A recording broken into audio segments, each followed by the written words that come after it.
segundo ciclo, aliás, agora a terminologia é diferente, temos o ensino de primeiro ciclo, segundo ciclo, e este primeiro e segundo ciclo de ensino em Portugal corresponde aqui em Macau ao ensino primário, 6 anos. No Brasil, creio que também será assim, 6 anos. É isso, Rómina? No Brasil, temos também 6 anos, Araci. Ok, obrigada. Portanto, é diferente de Portugal, mas ok, semelhante ao Brasil. Depois temos o ensino secundário geral, de 3 anos. E temos o ensino secundário complementar, de 3 anos também. Este secundário complementar corresponde ao ensino secundário tout court em Portugal, não é? Este ensino secundário geral corresponde em Portugal ao terceiro ciclo do ensino básico. Bem, a escolaridade obrigatória é dos 5, ensino primário, aos 15 anos. Portanto, o ensino secundário complementar podemos dizer que já não é obrigatório, ainda que a idade e o nível de ensino em que se está não tenha que ser, portanto, semelhante, não é? Um dos objetivos gerais das entidades de ensino, diz o legislador em 2006, deve ser olhar para as particularidades culturais de Macau e estar atento à coexistência da diversidade cultural em termos históricos, geográficos e económicos. Ou seja, há já no novo, portanto, desde que Macau regressou à mãe pátria, como aqui se diz, há esta preocupação já em legislar e em perceber a questão não só linguística, multilinguística, mas também multicultural. Tanto que, dependendo dos níveis de ensino, há também essa, como objetivo, há também essa noção que é preciso compreender a cultura pluralista, que é preciso ter uma elevada capacidade de utilização das línguas, etc. Ora, mas que efeitos é que isto tem na prática e, sobretudo, na prática do ensino e aprendizagem do português? Eu estou só a falar do ensino não superior e nós vemos, por exemplo, que antes da transferência de Macau para a China, nós tínhamos 1.275 alunos e reparem que depois da transferência houve uma grande queda, não é? Para menos de metade. Mas com as políticas que se seguiram, nós estávamos a ver a legislação de 2006, por exemplo, reparem que nós neste momento estamos em, sensivelmente, enfim, os dados que eu tive acesso da Direção-Geral da Educação e Juventude apontam para 8.000 alunos, portanto, enfim, a estudar português de uma forma mais sistemática. Nós temos, ainda não há dados para 2020 completos, mas 17, 18, por exemplo, nós tínhamos aqui 2.169 alunos em escolas oficiais e nas escolas privadas é a Escola Portuguesa de Macau que tem mais alunos e que tem vindo também a aumentar. Por exemplo, em 2018, 17, 18 estava com 540, eu não pus aqui 2019, estava com 602, em 19, 20 já está com 612, tem vindo a aumentar este número. A preocupação de aprendizagens das línguas tem sido importante também para o legislador, tanto que podemos ver por este número de minutos que aqui está, que quer do ensino primário, que é quando há um maior número de horas da língua primeira e da língua segunda, mas as línguas têm um papel importante no currículo a nível de horário também para os alunos. Sendo que no ensino secundário podemos ver mesmo que quer a língua primeira, quer a língua segunda tem um nível de horas semelhante. Poderíamos discutir este aspecto, mas outro aspecto também importante que o legislador tem cuidado a referir é que uma das línguas chinesas terá de ser sempre o mandarim, não é? Portanto, lá está aqui também a influência, enfim, daquilo que é a China, o interior da China, aquilo que é a língua oficial da República Popular da China. Depois, o uso das línguas nas escolas podem ser, de facto, não há uma obrigatoriedade de ser a língua A ou a língua B, mas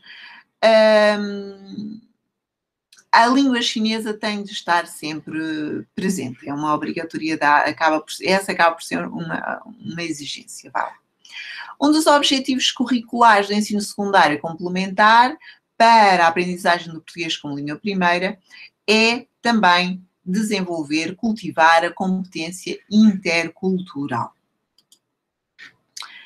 No que diz respeito ao português como língua segunda, trouxe aqui um exemplo de um objetivo curricular do ensino secundário geral, portanto, até aos 15 anos, digamos assim, e reparem que são objetivos que nos remetem para a comparação entre Portugal e Macau, a comparação entre o património cultural português e outras culturas, muito aqui a pensar também em Macau. Ou seja, o discurso da interculturalidade, quer seja de forma direta, quer indireta, está presente na legislação que tem vindo a ser publicada. Por exemplo, aqui temos um despacho de 2017.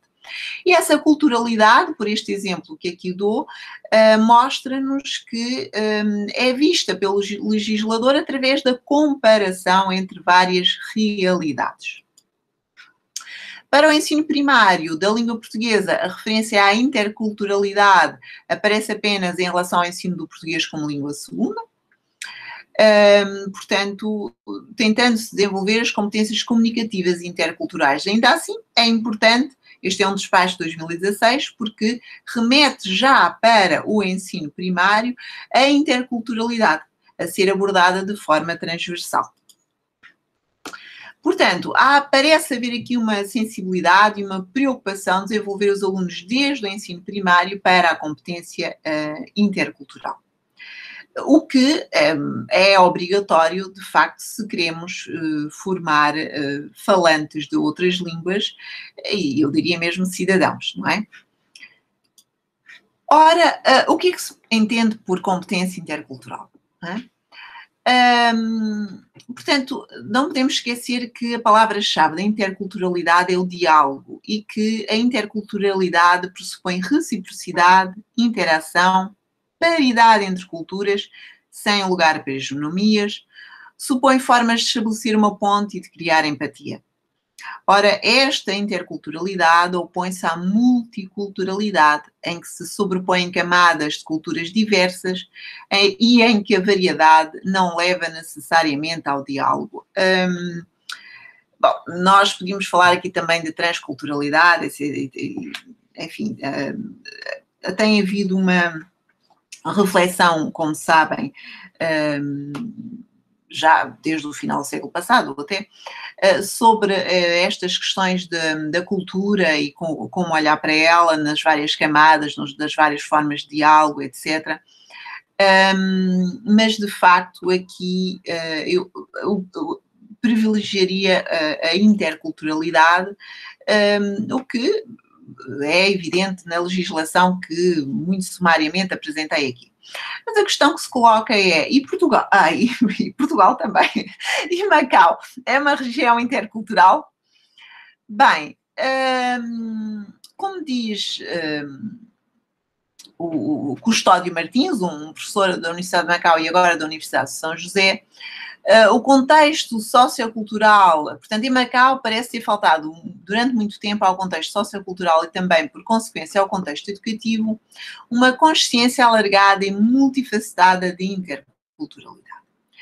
Porque, apesar da forma deste encontro de culturas que se vive em Macau poder pressupor que havia um contexto que exige naturalmente a interculturalidade, como eu já deixei entender há pouco, quando falei das várias camadas socioculturais de Macau, na realidade não me parece que isso se verifique. Aliás, eu, e sobretudo os especialistas que têm refletido e estudado esse aspecto. Passemos agora para perceber como é que então o ensino os vários níveis de ensino se agrupam em Macau. E para isso temos que falar dos vários tipos de escolas. Eu já falei um pouco que há instituições particulares e oficiais, e as particulares, reparem, são a esmagadora maioria, não é? Nós temos apenas 10 escolas oficiais, uma delas é de ensino especial e, portanto, nessa o português não é disciplina obrigatória. Nas restantes 9 isso acontece. Eu falo aqui também em unidades escolares, porque muitas destas instituições particulares de ensino têm depois subunidades em outros bairros, não é? E têm ensino primário e têm secção inglesa, têm secção chinesa, e tudo isso aqui é considerado como uma unidade escolar. Há um projeto muito interessante que começou em 2017-18 numa escola, em duas escolas oficiais. Portanto, estes projetos é aí que mais facilmente conseguem vingar, até porque é aí que mais facilmente o legislador consegue, obviamente, portanto, impor, entre aspas, alguns projetos piloto. É o caso do ensino bilingue na Escola Luso-Chinesa da Flora e na Escola Oficial Zenguaning, em que se iniciou no ensino infantil. Portanto, estamos a falar no pré-escolar, porque é uma escola que vai do pré-escolar ao último ano do ensino não superior, ao secundário complementar, e, portanto, iniciou-se no ensino infantil e depois, por exemplo, no secundário geral, e tem vindo paulatinamente a abranger todos os outros níveis de ensino. E, portanto, o que é que nós temos nestas escolas? Temos um ensino bilingue em que medida? Na medida em que a língua veicular para o ensino de, imaginemos, matemática e física é o mandarim, para a educação física, expressões plásticas é, por exemplo, o português, etc. E, portanto, para além de o número de horas do estudo português ser significativo, nessas escolas também. O que é que se pretende? Pretende-se, de facto, desenvolver um bilinguismo desde tenra idade, porque nós falamos muito aqui de talentos bilingues, mas os nossos talentos bilingues são alunos que muitas vezes começam a estudar português apenas quando entram no ensino superior. E depois saem com uma formação, por exemplo, em tradução e interpretação. Portanto, eles têm que, em 4 anos, dominar uma língua estrangeira, alguns que nunca estudaram, aliás, a esmagadora maioria, têm que depois dominar técnicas de tradução, de interpretação, tudo isto em 4 anos. Portanto, há socialmente a tendência de falar de talentos bilíngues, e de facto seriam talentos se conseguissem em 4 anos dominar perfeitamente o português. Alguns conseguem muito generosamente, outros têm mais dificuldade, até porque é de facto complicado em tão pouco tempo, e já há alunos de 18 anos. Ora, se nós conseguíssemos introduzir este bilinguismo desde tenra idade, acredito que sim, passaríamos a ter esses verdadeiros talentos, porque estudariam e treinariam português durante muito mais anos e desde cedo. As escolas privadas. Bem, enquanto nas escolas oficiais, em 9 das escolas oficiais, não é? Para as dezenas de escolas privadas, enquanto nas escolas oficiais, portanto, o português de facto funciona, nas escolas funciona, enfim, não tem também várias particularidades, mas é a língua obrigatória.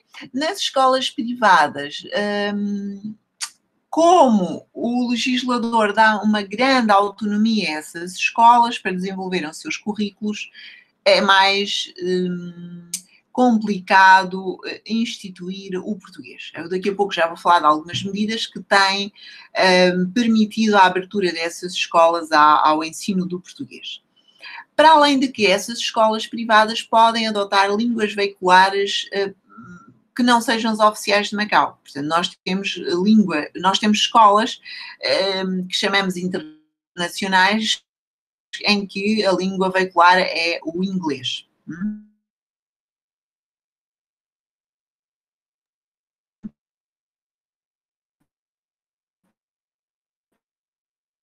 O teu som cortou, lá acho que o microfone... Cortou? Outra vez? Ai, será que é a internet? Agora não estou a ver a Romy. Estou a vê-la, mas ela está muito quietinha. Conseguem ouvir-me? Está bom? Não? Conseguem ouvir-me? Não? Sim? Ah, ok. Então acho que é a Romina que está com problema. Obrigada pelo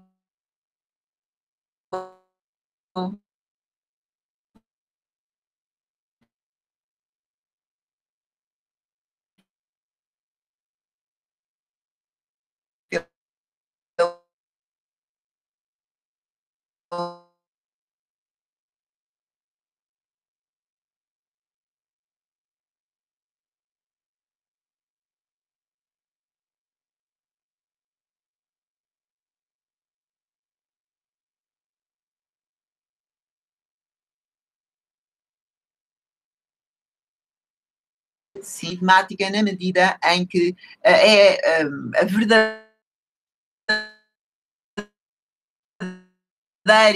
veicular.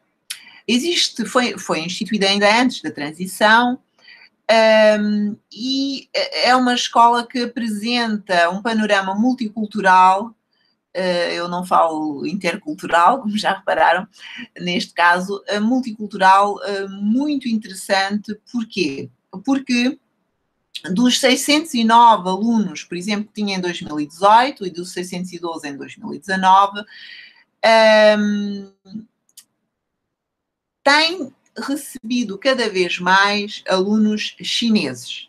Apesar dos portugueses serem a maioria, há uma panóplia muito significativa de nacionalidades, umas 24 nacionalidades no total, pelo menos o ano passado. E o que é que tem acontecido? O ano passado, o ano letivo 2019-2020, que aqui já terminou, 75% dos alunos que ingressaram no primeiro ano, na primária, no ensino primário, não tinham português como língua materna. E, portanto, a Escola Portuguesa de Macau, neste momento, está a enfrentar um grande desafio.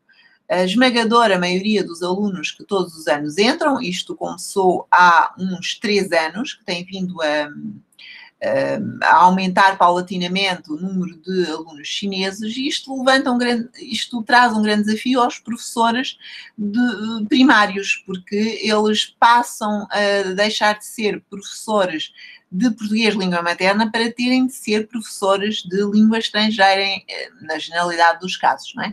Podíamos perguntar, então, e porquê o interesse dos chineses pelas escolas portuguesas? Se quiserem, depois podemos falar mais à frente sobre isso, em eventuais possibilidades, razões. Portanto, chegamos então às políticas governamentais de apoio ao português. Eu aqui vou acelerar um pouco, podem ver a informação, depois se quiserem posso desenvolver mais, mas há um número muito significativo de políticas governamentais para apoiar o ensino e aprendizagem do português na região administrativa especial de Macau.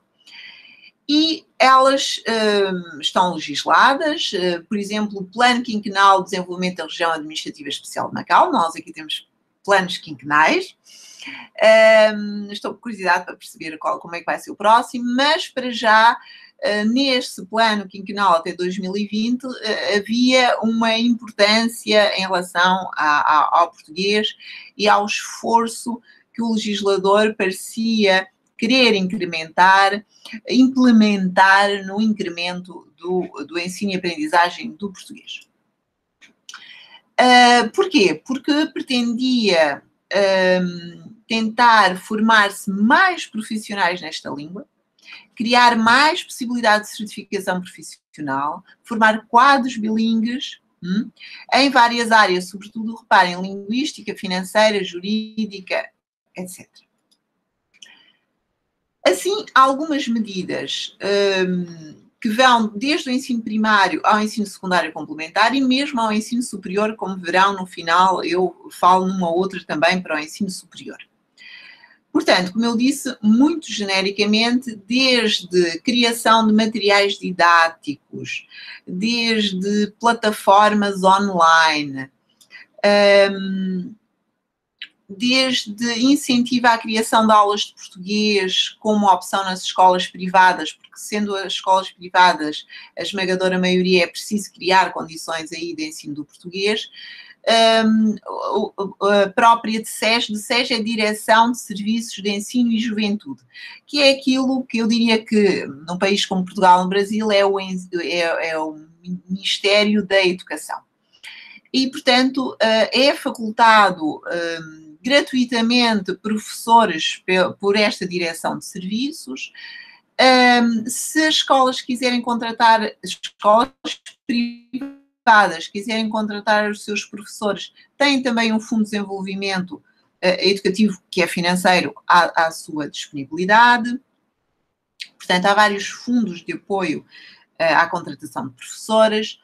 Há desenvolvimento de aplicações bilíngues, a Universidade de Macau, o Instituto Politécnico de Macau tem ajudado nessa área, ainda que sejam aplicações que estão disponíveis para Android e para iPhone, são sobretudo para níveis iniciais de aprendizagens, A1 e A2. Depois há cursos pós-laborais para estudantes, estes são lecionados, por exemplo, na escola portuguesa por professores nativos de português, portanto, nível A1, A2 e B1. Há vários outros cursos de português que são lecionados por várias outras instituições, mesmo de ensino superior. A Casa de Portugal é uma instituição, Casa de Portugal de Macau é uma instituição que, portanto, sem fins lucrativos e de apoio à comunidade portuguesa, portanto, nem sequer é uma instituição de ensino. Há programas radiofónicos, cursos de verão, quer em Macau, na escola portuguesa, quer em Portugal. Muitos alunos que eu recebo nas entrevistas de acesso à licenciatura frequentaram um período, normalmente são 3 semanas em Portugal, num Instituto Politécnico, normalmente. Portanto, há estes vários cursos intensivos que lhes permite estudarem em contextos de imersão.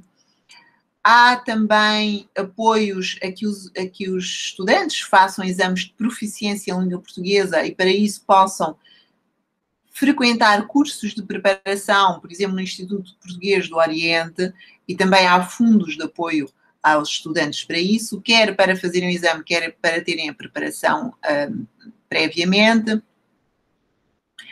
Há também um curso, há também o financiamento para quem queira tirar licenciaturas em docência de português e línguas estrangeiras em Portugal. Recebemos o ano passado os primeiros licenciados em Portugal, licenciados pela Universidade do Minho. Alguns também foram para a Universidade Católica. Há, portanto, bolsas de estudo também para o ensino superior, quem vá para português. Há programas de formação de quadros qualificados e há ainda bolsas de estudo para vários tipos de licenciaturas, 3 cursos em particular, para quem quiser estudar para Portugal. Portanto, aqui estamos já a falar de ensino superior. Portanto, há um conjunto de medidas do ensino primário, sobretudo para as instituições e para as instituições privadas em particular, depois para os estudantes, mas já quando eles estão no ensino secundário, através dos cursos e certificações que podem tirar, até ao ensino superior. Lá está, programas de financiamento também para a formação de professores, a própria criação de grupos de trabalho sobre formação de quadros bilíngues nestas 2 línguas, ações de formação inicial e contínua para professores, tudo financiado. Bem, como veem, eu consegui identificar umas 15 medidas de apoio, mas não é impossível que haja ainda mais. Portanto, há medidas de apoio. Os críticos a estas medidas apontam para o seguinte, é que são medidas, muitas delas que não têm continuidade. Neste sentido, por exemplo, nas escolas privadas apoia-se o ensino e aprendizagem do português, mas nós por vezes temos turmas de mais de 35 alunos, para a aprendizagem de uma língua já é muito. Para além disso, alguns alunos vão para essa opção porque as outras opções que eles queriam podem até já estar esgotadas. Para além disso, tem o português um ano e depois no ano seguinte já não tem. Portanto, sobretudo isto, não há uma continuidade do estudo, não é? O que não ajuda à criação desses talentos e por isso é importante a política de bilinguismo que se estabeleceu em 2 escolas, como eu falei há pouco. Que conclusões então é que podemos tirar daqui? Macau apresenta uma sociedade multicultural feita de encontros e desencontros. Os esforços do governo da RAEM nos últimos anos têm sido no sentido de implementar uma visão de ensino mais na senda da interculturalidade, sobretudo a nível legislativo, como eu tentei mostrar. Será necessário aguardar algumas décadas para perceber o efeito dessas medidas iniciadas no início deste século. Início, mas já a fugir para 2009, 2010. Macau viveu uma espécie de vive ainda, uma espécie de bilinguismo decretado, diz a Cristina Aguamel. O que ela quer dizer, de facto, é que é como se fosse uma obrigatoriedade, não é? E o Macau não é um contexto, por exemplo, de imersão para essa aprendizagem, para esse bilinguismo. Quer dizer, não é um contexto de imersão para a aprendizagem do português, para o bilinguismo deveria ser. A imposição legislativa obriga ao uso de 2 línguas em contexto, sobretudo na administração pública. Fora da administração pública é muito complicado. Na realidade, a língua intercultural de Macau é cada vez mais o inglês, que permite a comunicabilidade entre as várias comunidades residentes no território. E é também a segunda língua mais escolhida nas escolas privadas. Eu diria que é um fenómeno global, ou quase global, aqui também não fugimos a isso. O português em Macau circula sobretudo na sua forma escrita e resta o contexto escolar para ajudar a melhorar a influência da língua na região. Daí de ser tão importante o legislador legislar, não é? Sobre a implementação do bilinguismo e, em particular, do ensino e aprendizagem do português. Tem havido, ainda assim, de ano para ano, um aumento dos estudantes de português na região administrativa especial de Macau, bem como no interior da China. Esta palestra não é sobre esse assunto, mas abrir aqui um parênteses para dizer que de 0 universidades, quer dizer, no início deste século tínhamos, se a memória agora não me está a falhar, 3 universidades a ensinar português. Neste momento temos sensivelmente 40. Portanto, em 20 anos, creio que é um número muito significativo. Quais é que são as motivações?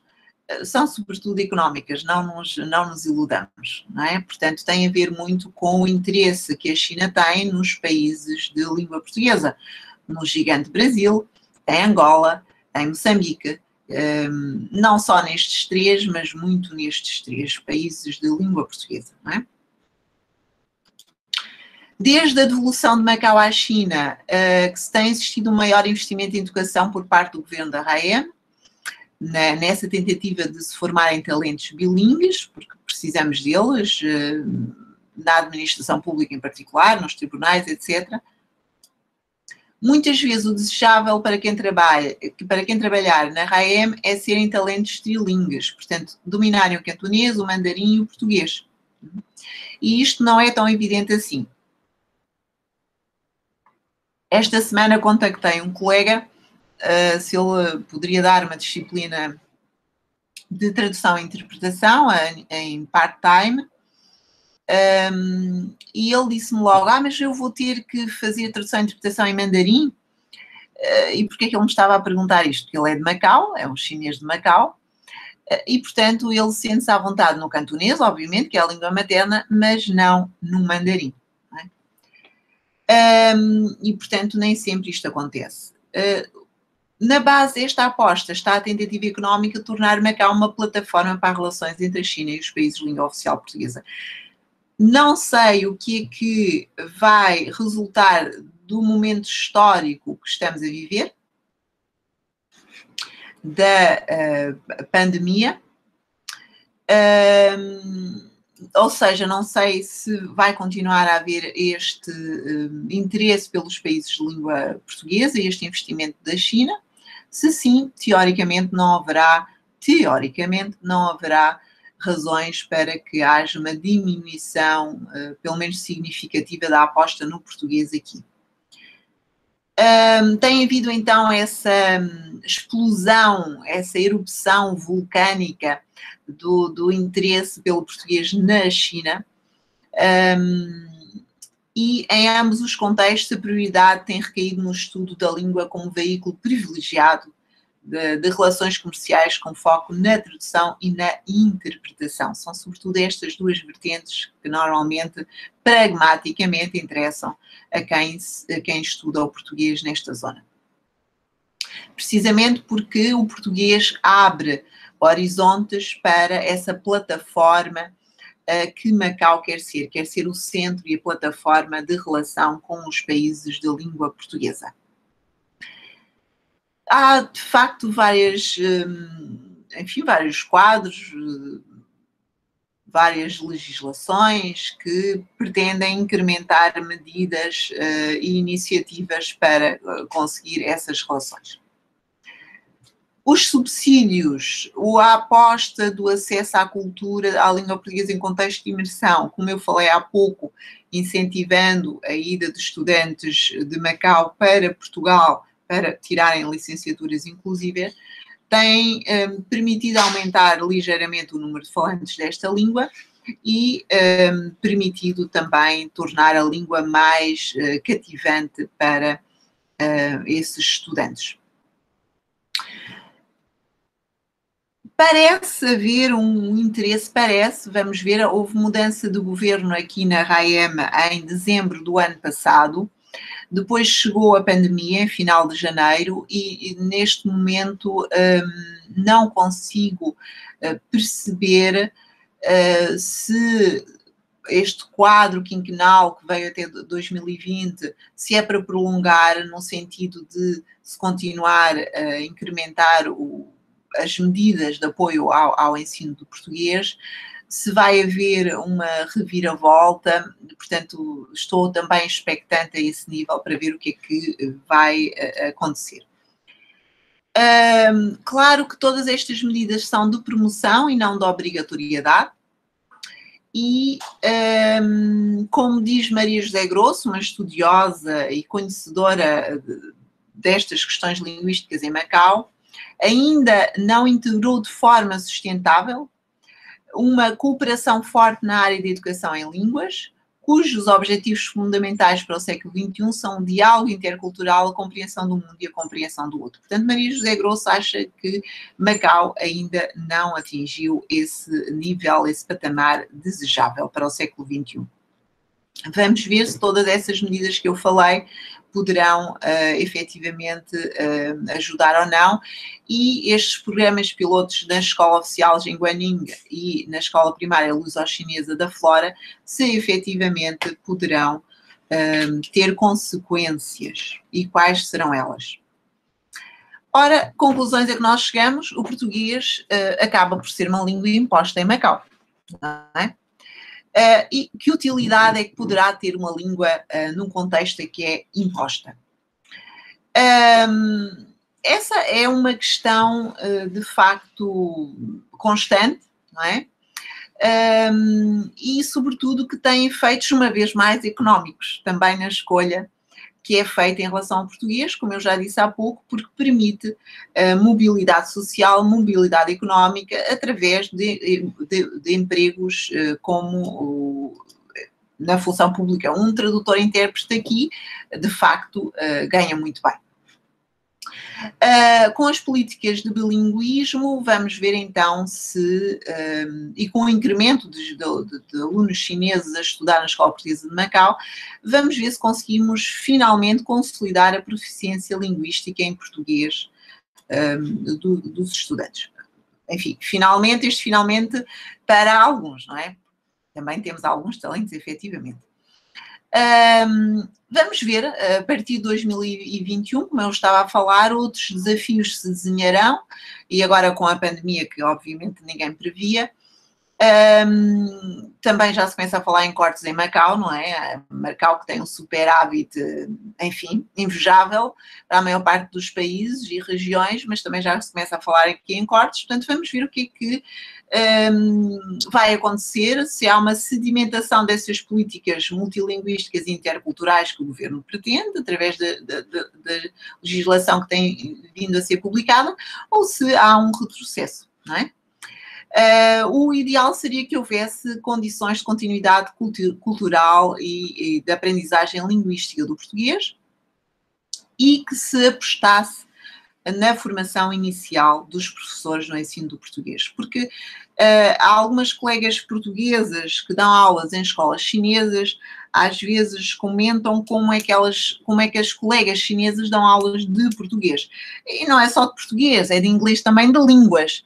Eu sinto que não há aqui, neste lado, e digo isto, assumo isto publicamente, sem problema nenhum, não há uma formação em didática, não há uma formação em pedagogia e, portanto, isso tem repercussões muito sérias naquilo que é o ensino e a aprendizagem de uma língua estrangeira. Portanto, e de facto é preciso mudar ainda muito a mentalidade e mudar muito a formação, não é?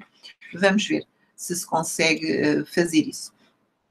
Como escreveu a Cristina Aguamel, tal como Ex-Libris de Macau é apenas uma fachada magnificamente decorada, o processo de construção identitária de Macau apresenta-se como uma máscara que esconde um enorme vazio. É um pouco arrepiante terminar desta forma, porque parece que é uma forma sem esperança, ainda que a imagem portanto, deste Ex-Libris de Macau seja, enfim, paradigmático, ainda assim é um pouco arrepiante pensar que podemos estar a falar de uma identidade, enfim, vazia, não é? Que nunca estamos a falar de identidades vazias, atenção, eu pelo menos não creio. Ainda assim, essa construção identitária no porvir estará dependendo das políticas linguísticas e culturais que se pretendem desenhar no futuro. Um dos investimentos muito significativos do governo de Macau no apoio à língua portuguesa, enfim, neste momento é prematuro afirmar que o português permanecerá apenas como língua de fachada, como diz Aguamel, não sei, vamos ver se será essa perspectiva negativista que vai vingar ou oposta. Aguardemos então para ver que caminhos as futuras políticas da língua conseguem efetivamente sulcar. Pronto, depois temos as referências bibliográficas, que são algumas, pronto. Muito bem. Será que me conseguiram ouvir bem? Sim, sim. Com aqueles quiprocós todos, eu da minha parte peço desculpa, realmente.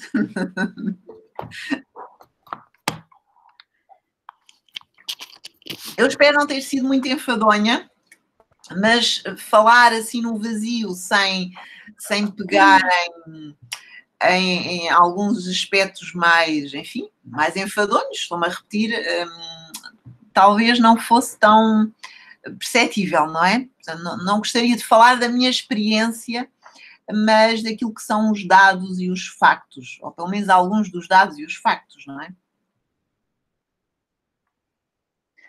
Bom, eu agradeço muito a tua...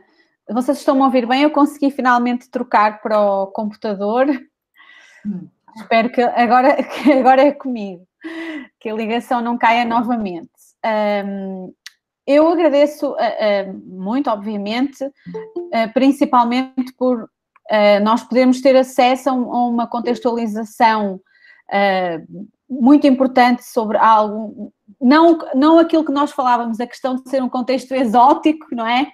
O convite não é por ser uma coisa exótica e vamos lá ouvir um pouco sobre o Macau, mas sim porque realmente é muito importante conhecermos esses contextos, não é, plurilinguísticos e multilingües, e não temos de facto acesso a esses detalhes, essa explicação não é tão aprofundada e clara como tu colocaste. Por isso eu agradeço muito desde já.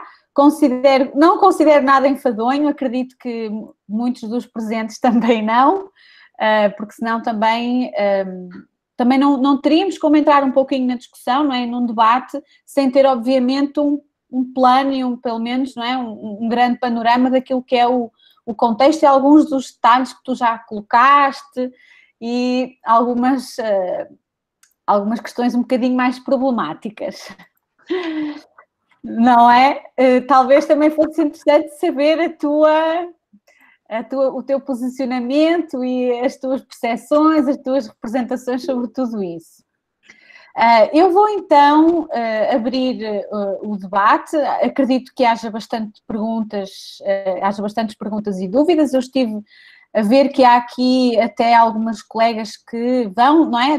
Temos deixa-me ver se eu recupero aqui o nome da professora ou aluna que também vai trabalhar para Macau em breve, pelo que eu percebi no e-mail que nós trocámos. Por isso eu abro então agora o debate para questões, perguntas e para podermos ter essa troca. Não sei quem é que quer começar, Eu já vi aqui uma mensagem. Sim. Bom, no geral são muito simpáticas, muito obrigada. Fico contente que, enfim, possa ter trazido alguma novidade. Já fico contente se Com isso certeza. aconteceu. E vi que há uma colega que faz a pergunta do português brasileiro ou do português do Brasil neste contexto. Eu não consegui dados exatos do número de brasileiros em Macau. A minha percepção é de que são poucos. Portanto, reparem, se os portugueses são uma minoria muito minoritária, permitam-me a redundância, os brasileiros são ainda em menor número. E, portanto, isso obviamente que tem consequências a nível da imposição não no sentido do obrigatório, mas da visibilidade, é melhor utilizar esta palavra, da visibilidade do português do Brasil. Deixem ver, em 22 colegas que ensinam português no curso que eu coordeno, há 2 colegas que falam português do Brasil. A língua materna deles é o português do Brasil. E, portanto, eles ensinam de acordo com, obviamente, é a língua que usam para ensinar, para escrever, etc. Mas, pronto, aqui ficam... Destes 22, atenção, temos, se calhar, 10 portugueses, 10 chineses, agora não tenho a certeza, mas será mais ou menos assim, e depois os 2 brasileiros. Portanto, há um número muito reduzido e isso tem repercussões. No entanto, já agora deixem-me acrescentar, se em Macau essa é a realidade, pelo menos onde eu ensino, na Universidade de Macau também só me estou a lembrar 2 colegas, sim, também são minoritários. No interior da China há universidades em que os leitores que estão lá são brasileiros.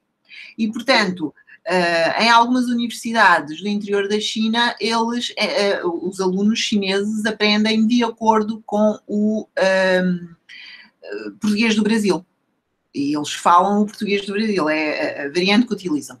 Mas, como um número muito significativo, se não quase todas as universidades do interior da China têm intercâmbios com Portugal ou com o Brasil, e há, daquilo que eu me vou percebendo, acho que até o maior número dessas universidades tem intercâmbios com o Brasil. Nós neste momento vamos ter alguns colegas que entram assistentes novos e temos alguns deles que estão a fazer doutoramento, por exemplo, em universidades brasileiras, que são colegas que vêm do interior da China. Portanto, no que diz, eu acho que há aqui duas, daquilo que me vou percebendo, atenção, não tenho estudos sobre isto, mas no interior da China, não sei se o português do Brasil não será maioritário nas universidades, por estes dois motivos, porque temos muitos leitores brasileiros e porque há intercâmbios com universidades do Brasil. Em Macau é sobretudo o português europeu, é verdade, que é maioritário. Eu estava, não sei se quem colocou a questão foi a Karina, né? Eu não sei se ela gostaria de se apresentar ou trocar alguma ideia mais com você. Temos aqui outra pergunta do Carlos, se eu não estou em erro, deixa eu confirmar, porque às vezes do Carlos Campos. Ele pergunta se há transmissão intergeracional do português entre chineses sem relação de parentesco com pessoas que vieram de Portugal. Portanto, há transmissão intergeracional do português entre chineses sem relação de parentesco com quem foi de Portugal, né? Não sei se tenho dados para responder a essa questão.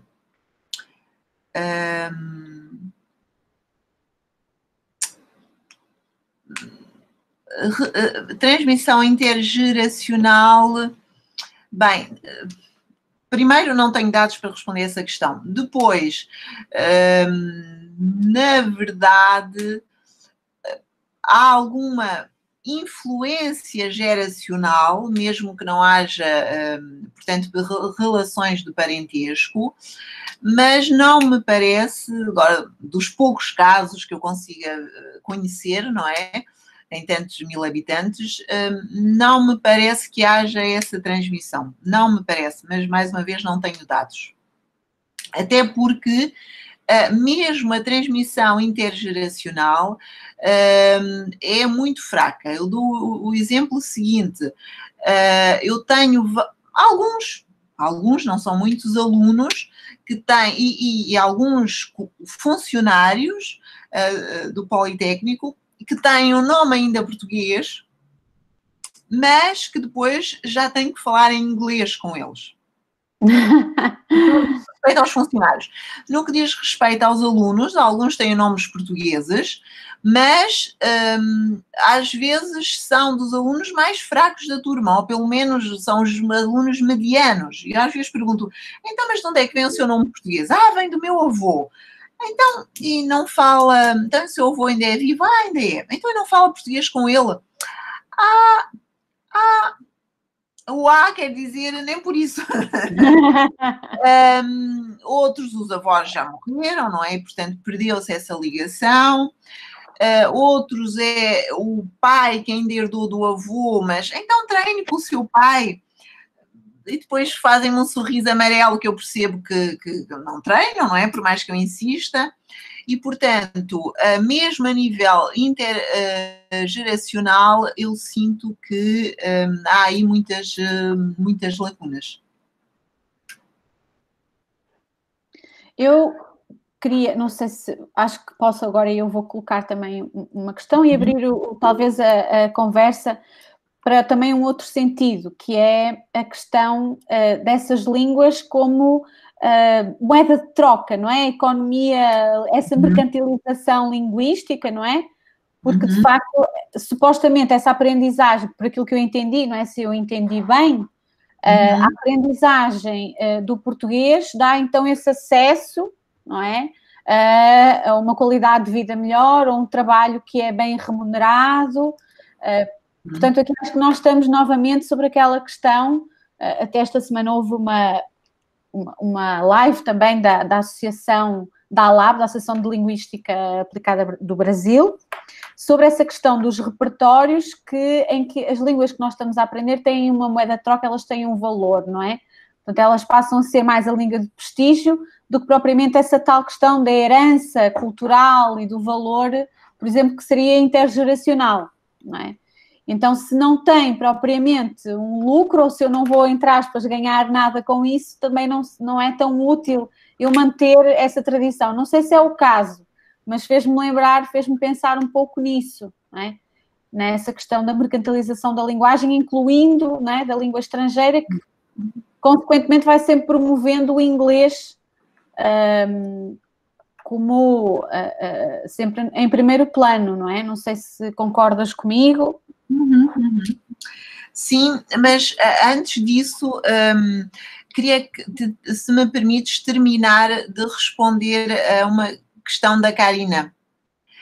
Sim. E agora que foram 2 perguntas. Ela faz uma outra segunda questão. Os professores, ainda que mal formados, segundo o que a Lola citou, são apenas de português de Portugal. Bem, eu queria esclarecer aqui a questão do mal formados.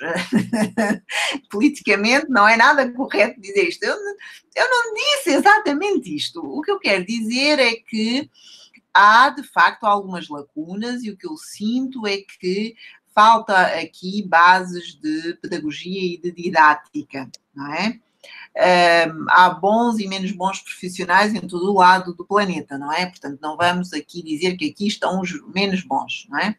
Mas isto levava-nos para uma outra discussão muito complexa que tem a ver, por exemplo, com até que ponto é que as línguas modelam a nossa forma de ver o mundo, não é? Por exemplo, o chinês, seja o mandarim, seja o cantonês, o chinês é uma língua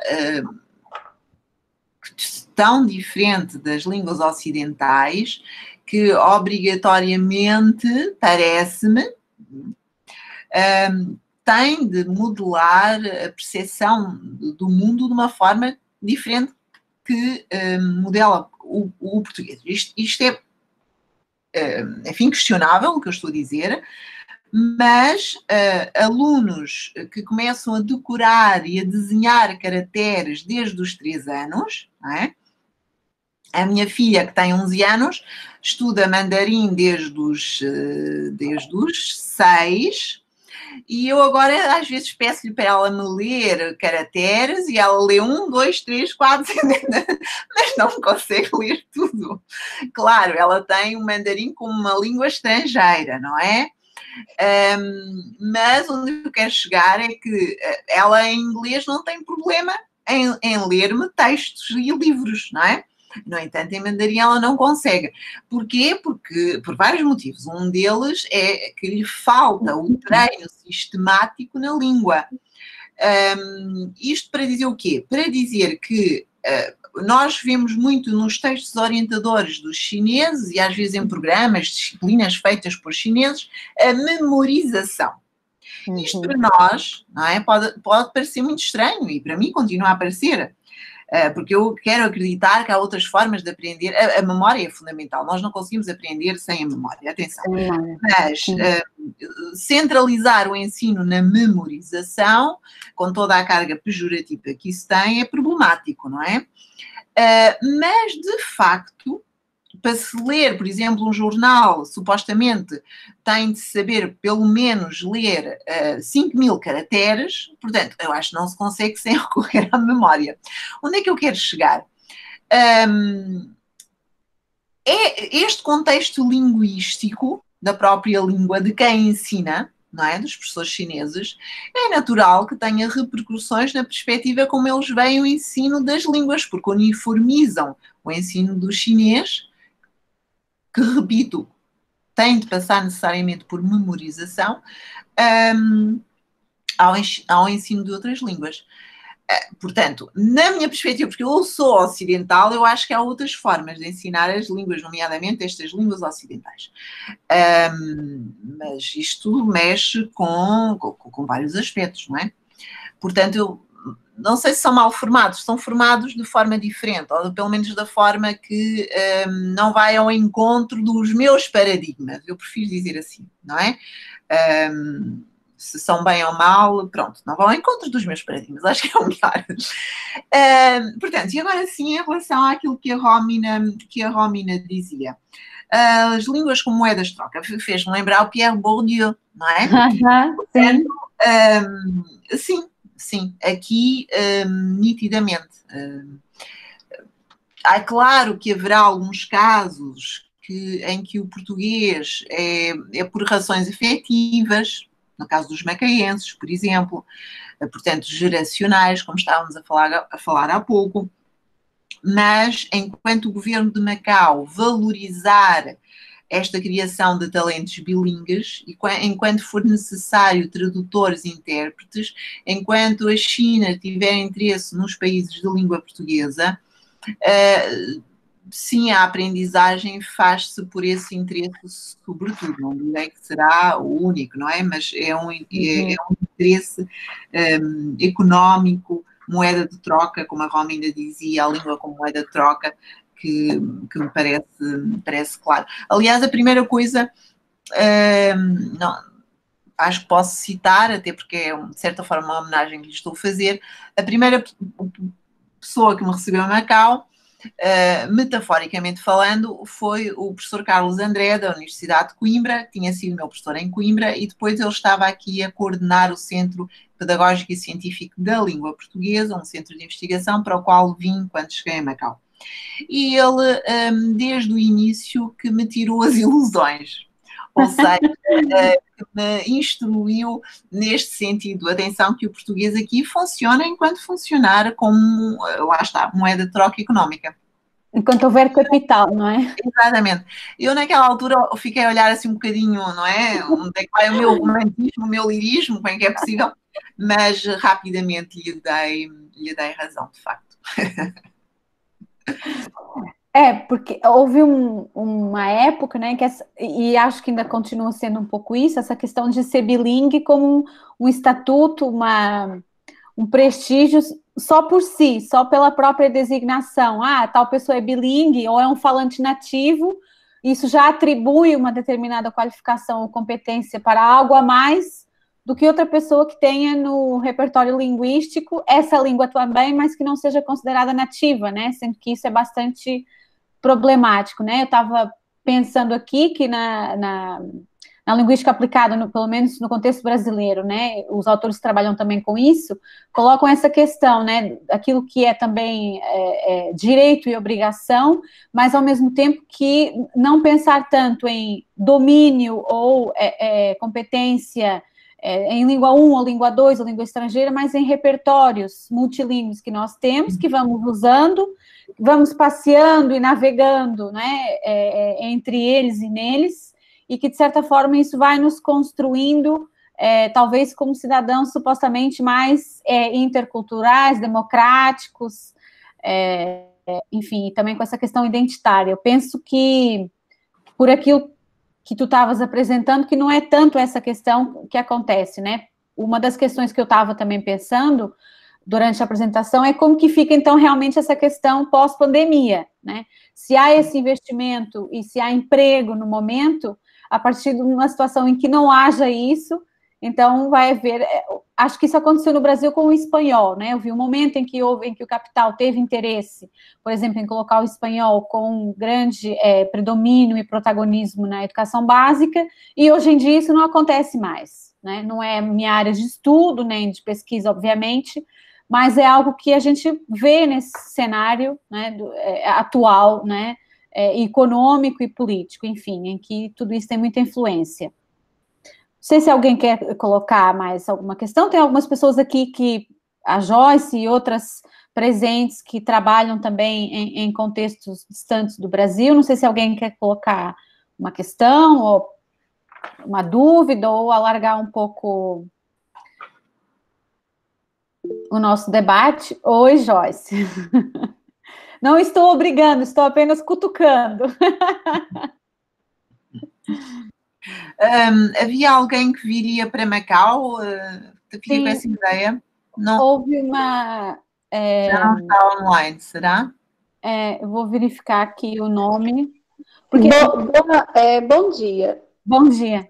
Meu nome é Zenilde, eu faço disciplina isolada de mestrado no Cefet-MG aqui em Belo Horizonte. Eu fiz um trabalho na graduação para conclusão do curso, né? Sobre minha monografia foi sobre o uso e desuso do dígrafo PH na língua portuguesa. Para isso, eu precisei estudar assim, os acordos ortográficos entre os países que falam a língua portuguesa, né? Então, assim, eu fiquei maravilhada com o que a senhora falou. A senhora já respondeu a minha pergunta que eu tinha feito anteriormente, né? Sobre o ensino, as políticas públicas de incentivo à língua portuguesa em Macau, né? Devido à necessidade massiva que o mundo hoje vê de aprender, de ter o inglês como segunda língua.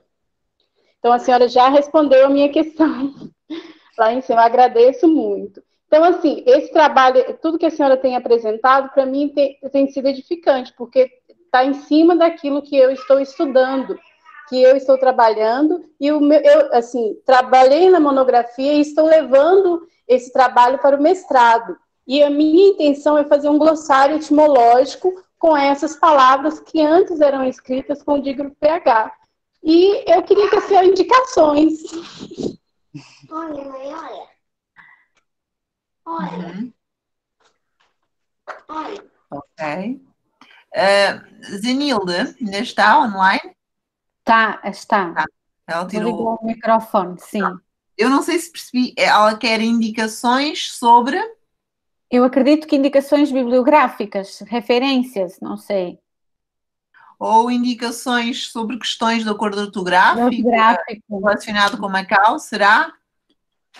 Também eu queria referências bibliográficas, referências sobre os acordos ortográficos, principalmente o que a senhora falou em Macau. A senhora respondeu, que eu perguntei sobre as políticas públicas, a senhora respondeu que eles têm trabalhado as políticas públicas de incentivo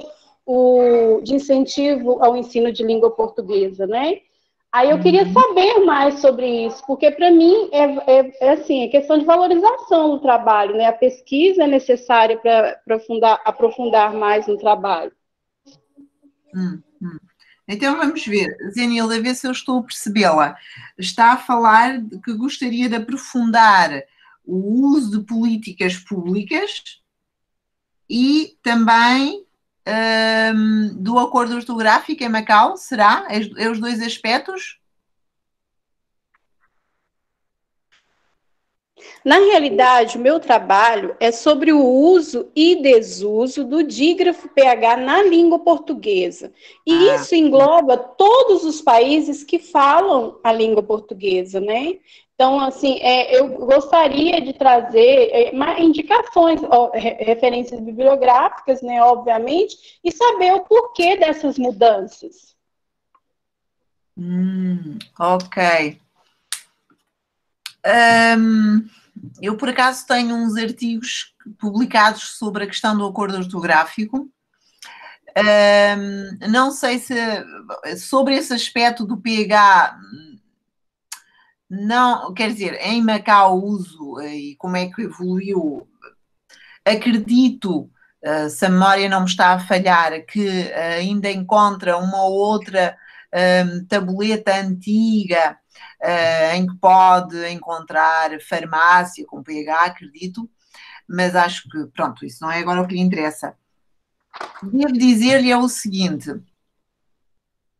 apesar de, por exemplo, eu ter utilizado o acordo ortográfico de 1990 no PowerPoint, em Macau utiliza-se o acordo ortográfico de 1945. Portanto, é uma questão, eu cheguei a Macau, vinha com o acordo 90, aqui tive que passar a escrever com o 45, agora resolvi de outra forma, quando escrevo os textos com o de 1990 coloco sempre uma nota, porque não há consenso se em Macau podemos utilizar o acordo de 1990, 45. Bem, consenso até há, vamos lá ver se eu consigo explicar bem.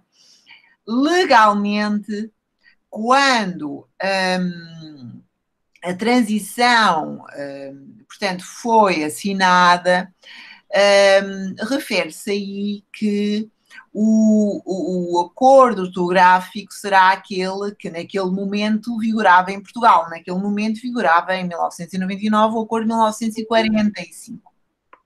De lá para cá, não houve mais nenhum texto legislativo que indicasse que em Macau se passaria a utilizar o acordo ortográfico português de 1990. E, portanto, todos os juristas me dizem sempre que em Macau utiliza-se o acordo de 1945. E, portanto, o que é que vai encontrar em Macau nas publicações aqui ou aquilo que pode nos documentos oficiais, etc. Normalmente o acordo de 1945. Não há, eu não conheço pelo menos nenhum texto sobre esta questão de Macau. Se há, eu desconheço, mas eu costumo estar bastante atenta a estas questões do acordo ortográfico, até porque preciso sempre delas para fundamentar, porque eu costumo dizer que vivo aqui numa esquizofrenia ortográfica, porque tenho que estar, às vezes no mesmo dia, escrevo um texto com de 45, outro com 90 e vou oscilando. Às vezes a oscilação não dá muito bom resultado, porque às vezes o texto, infelizmente, tem incoerência de ter os dois acordos, por mais que uma pessoa se esforce para isso não acontecer. E, portanto, como eu disse, é um assunto que também me interessa, estou bastante atenta. Pessoalmente não conheço nenhum texto sobre isso. Já tive vontade de escrever, mas também ainda não arranjei matéria que desse para desenvolver muito. Resumindo, não posso ajudá-la no que diz respeito a Macau e ao acordo ortográfico, quer dizer, posso ajudá-la se quiser depois a legislação, em que normalmente as pessoas se baseiam para defender este aspecto. Aliás, eu tenho um texto que há de sair não sei quando, do CIMELP de Santarém, 2017. Essa publicação está muito atrasada. A Filomena Teixeira, eu já lhe perguntei, ela disse que ia rever isso agora em agosto para publicar. Portanto, quem sabe. Eu aí abordo um pouco esta questão do acordo ortográfico em Macau, agora estou-me a lembrar. Pronto, vamos ver quando é que sai. Em relação a outras questões que eu abordei aqui, também tenho mais um outro artigo para sair. Se depois a Zenilde me quiser enviar e-mail... Eu tenho aqui o e-mail também, eu posso enviar. Sim, eu tenho e-mail de todo mundo. Portanto, aliás, eu posso pôr aqui, eu no PowerPoint pus o profissional, mas eu vou escrever aqui o pessoal, que é aquele que eu uso com mais frequência até. Portanto, depois posso tentar, assim de momento, bibliografia importante não tenho para lhe dar. Quando sair alguns textos meus em que abordo um outro aspecto que possa ir ao encontro disto que pretendo, posso lhe enviar, sendo que ainda assim nenhum deles poderá ser um artigo de fundo, porque nenhum deles se debruça única e exclusivamente sobre esse aspecto. Sobre as questões das políticas públicas. Também tenho um artigo para sair pela editora Peter Lang, exatamente. Vamos ver, mas também não sei quando é que vai sair. Mas se a colega estiver interessada, depois posso mandar e verá se tem algum interesse e que parte. Assim, bibliografia específica, confesso que não estou a ver, porque isto é muito, enfim, a análise de vários estudiosos, é verdade, e de várias legislação. Obrigada, Lol. Acho que temos aqui a pergunta ainda também da Joyce, que colocou sobre ela pergunta sobre as principais motivações dos estudantes para estudar português no ensino superior. Se elas estão ligadas a essa questão histórica da presença portuguesa ou a motivações profissionais e econômicas atuais, né? No caso do ensino superior, né? Que é onde também ela atua. Ok. Nitidamente e maioritariamente estão relacionadas com motivações profissionais e económicas. Nós, para admitirmos os alunos no curso de tradução e interpretação chinês-português, português-chinês, temos que fazer uma entrevista. Os alunos têm todos que passar uma entrevista. E uma das perguntas obrigatórias, claro, é sempre a motivação. Alguns levam, lá está, a questão da memorização, alguns já levam discursos memorizados, que eu tento sempre desconstruir, portanto, porque eu percebo logo quando eles começam a debitar um discurso memorizado, é muito engraçado, porque eu tenho sempre que fazê-los parar. E, portanto, acabo por nunca saber a verdadeira motivação, porque eles levam um discurso politicamente correto ensaiado. Ensaiado, aliás. E, portanto, é sempre porque Macau é uma plataforma. Portanto, Macau tem muitos vestígios portugueses, etc. Portanto, mas são nitidamente discursos ensaiados, politicamente corretos, repito-me, e depois, se começamos a puxar pelos alunos, percebemos que as motivações são porque querem entrar na função pública. Porque a China e Macau estão a dar importância ao português, etc, etc. Não é? Mas depois, quando lhe faço perguntas, a última candidata que eu tive, de Hong Kong, então, pronto, enfim, perguntei-lhe qual era a capital de Portugal. E ela não sabia responder. E pergunto muito questões básicas sobre os países de língua portuguesa, porque não faço só Portugal, quais é que são os países onde se fala português, alguma personalidade de um destes países, comida, etc. Aquelas questões mais assim, banais e culturais, e o panorama é muito pobre, é de facto paupérrimo. Portanto, se fossem motivações culturais, históricas, eu acredito que eles tivessem um maior conhecimento sobre o português, sobre os países de língua portuguesa, as culturas em português, que não é isso que eu verifico no geral. São poucos os alunos, por exemplo, que quando vão a essas entrevistas, portanto, acabaram o 12º ano, não é? Acabaram no ensino secundário, e são poucos os alunos que me conseguem dizer todos os países de língua portuguesa. Eu acho que é uma pergunta básica. Eu não sei, eu se fosse para uma entrevista daquelas, no mínimo eu estudava qualquer coisa sobre as realidades em português, e portanto isso não acontece. Tirem as vossas conclusões. É interessante, a Joyce comentou aqui também sobre essa questão da memorização, né? E isso essa coisa da memorização e da resposta pronta. Eu tive muitos alunos chineses e coreanos, alguns também, mas principalmente chineses.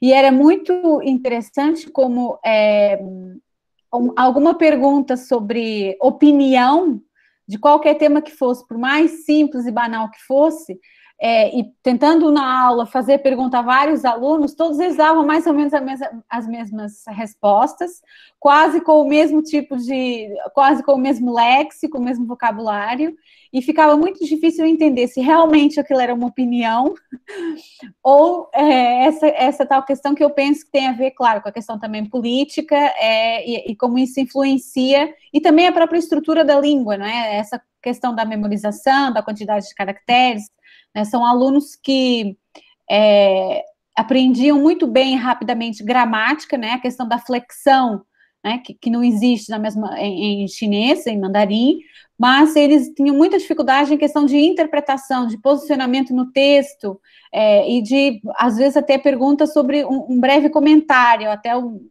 mesmo sem fundamentar muito a resposta. Então, isso são questões muito problemáticas, me parece, do pouco conhecimento que eu tenho nesses contextos, né? Eu estou aqui a ler a Joyce. Olá, Joyce. Estou a ouvir que a questão da memorização é também comum aqui na Coreia. Boa noite, professora. Bem, Joyce, somos vizinhas, não é? Estamos quase aqui ao lado. Bem, convido-os desde já, quem está online ou quem esteve, quando vierem para estes lados da Ásia, para me dizerem um olá, um oi, para combinarmos qualquer coisa. Gosto sempre muito de receber as pessoas, sejam de língua portuguesa ou não, mas de língua portuguesa, enfim, em particular. Portanto, quando passarem por aqui, Joyce, olha, eu não sei onde é que dá aulas, mas o Instituto Politécnico de Macau organiza, agora com a pandemia está parado, mas nós temos concurso de declamação de poesia e de debate e convidamos normalmente universidades aqui da Ásia. Acho que já tem vindo uma colega da Coreia, mas agora não sei de que universidade. Uhum. Interessante. Eu tive o prazer de conhecer o campus de vocês aí. Em 2014 teve um congresso, né, sobre o ensino de português aí em Macau. Então, em 2014 eu estive aí e conhecia um campus muito grande, né, uma estrutura bem legal mesmo. E sobre esse concurso, fico bem interessada em saber como é que funciona. Eu já vi aqui nos comentários que tem o seu e-mail, vou anotar aqui. Força. Eu posso passar também, quem quiser. Obrigada, Romina. Obrigada. Eu penso que tem também a Eleonora, que eu penso que também está na Coreia do Sul, pelo que eu entendi pela inscrição. Uhum. Mas não sei se você conhece, Joyce. Sim, Talvez... ela trabalha, ela vai falar, eu acho, daqui a pouquinho, mas ela trabalha aqui no mesmo departamento que eu. Então, Oi. eu fiquei imaginando. Oi, eu sou a Eleonora, eu trabalho com a Joyce aqui na Coreia. Eu Prazer. fiz o meu doutorado lá na Federal, então sou de São Carlos, e é o meu primeiro ano aqui na Coreia, então estou muito interessada nesse contexto aqui da Ásia e tal. Muito bem, muito prazer, Eleonora. A professora hoje. Muito bem, ótimo. Então, temos que manter em contacto. Depois mandem-me e-mail, ok? Sim. Sim. Muito bem. Eu passo os e-mails, posso fazer essa intermediação rapidinho. Obrigada, Romina. Não sei se algum dos alunos que estão aqui, que fazem parte do grupo de pesquisa, ou outros colegas queiram colocar alguma questão, senão a gente acho que pode caminhar para o encerramento desse encontro. Eu queria despedir-me de todos, agradecer muito a atenção e o carinho com que me ouviram. Eu senti deste lado, nestes quilómetros todos de distância. Foi um prazer enorme ver caras conhecidas, volto a falar no meu querido mestre, o professor Pires Laranjeira, que esteve online, foi uma grande surpresa, não estava à espera. Daí, Elisalva, um abraço enorme, Elisalva. Que bom vê-la. Que saudades. Eu gostaria de parabenizá-la por sua comunicação. Foi um tema assim, muito interessante, embora eu não faça parte da pesquisa, mas gostei muito de ouvir tudo que você falou e de ter o prazer de revê-la e rever Romina. E aí está hoje essa professora. E a vocês todos que estão participando também, um prazer. Saudades também, gente. Obrigada, Elisalva. Araci, um grande abraço também. Foi um prazer vê-la, estive aqui sempre atenta e a dar-me dicas, extraordinário. Muito obrigada. Eu que agradeço, fiquei muito feliz de ouvi-la. Estive também em Macau em 2014, não é? E acho que estive em 2011, agora já me perdi um pouco, em 2 encontros, não é? Com Robert Val, né? Claro. Então, exatamente, Robert Val falou que conhece você, Lola, e tal. E foi um prazer muito grande, e é muito importante estar nessas discussões aqui com o nosso grupo de pesquisa em rede. Foi ótimo, obrigada, Romina. Agora a Romina é mais nossa, né? Mais pertinho daqui de Belo Horizonte. Aqui. Pois é. Eu fiquei muito feliz. Parabéns. Obrigada, querida. As pessoas acho que é normal, né? Nem sempre todos aparecem, mas eu devo dizer que eu recebi mais de 65 inscrições. de pessoas... Então, acho que realmente o tema é bastante pertinente. Lamento pelos meus problemas aqui técnicos no início, enfim, sempre acontecem uns probleminhas. Eu agradeço, então, mais uma vez. A Karina está perguntando o grupo de pesquisa. Eu posso depois enviar informações, é um grupo que eu criei há pouco tempo, mas que, de fato, ele pretende também dar continuidade a pesquisas que eu já venho desenvolvendo há alguns anos. Eu poderei depois enviar, então, também, quando enviar o e-mail da professora Lola, eu envio informações sobre o grupo. Obrigada também, Lola, mais uma vez, agradeço muito a tua colaboração. Temos que pensar nessa formação didática e pedagógica, não é? Desses professores, esses materiais que têm, que talvez, não é? Possa haver em algum investimento, eu acho que, enfim, espero que seja o início de uma continuação frutífera e sempre carinhosa, como tem sido até hoje. Estou muito contente que tenhas iniciado estes encontros e agradeço também, então, a todas e a todos.